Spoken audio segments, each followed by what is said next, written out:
Talking with LWC women's soccer coach Drew Burwash after a 10-1 win over St. Catharine tonight. Coach, see some good things out there tonight?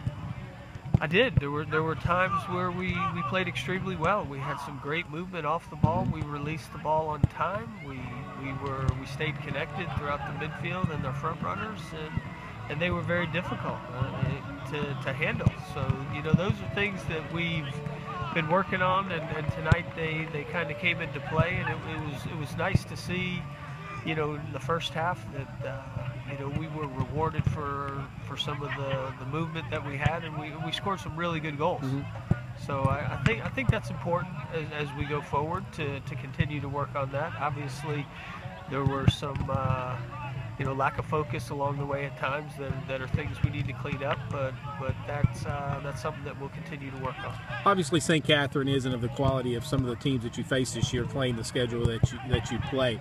But talk about how far this team has come over just really the last 3 weeks. It seems like that there's just, like you said, there's better movement without the ball. And just talk about how far this team's come over the last 3 weeks. Well, our season is a process. It's a process from day one to where we are today, and I certainly think we're in better shape. Along the way, girls get accustomed to our style of play and what the coach's expectations are.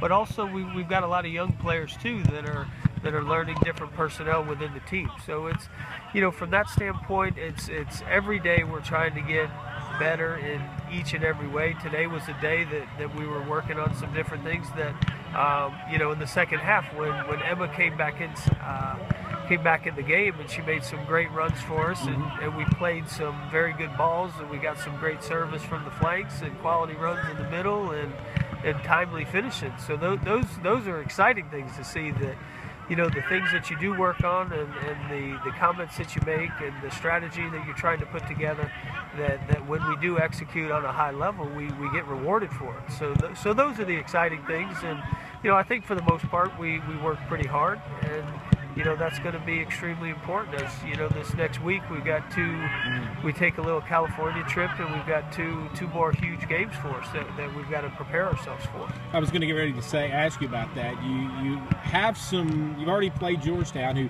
jumped up in the poll this week.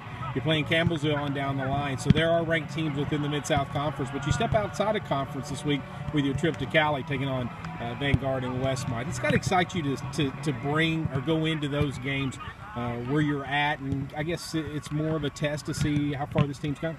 Yeah, no, that's what we want to do. We want to test our team each and every day. Westmont is a tremendous program, historically one of the best programs in the NAIA, and they're, again this year right around the top 10 team. So we know we played them last year. They beat us up pretty good early, and we'll see if we've learned from those experiences. Obviously, two different teams, and the Vanguard team that will play, they're having a great season as well. So it's different styles of play than I think we've really seen so far. So it's going to be a great test, and can we prepare ourselves to be successful in those matches, those upcoming matches? Coach, congratulations on the win, and good luck in Cali. Thank you very much.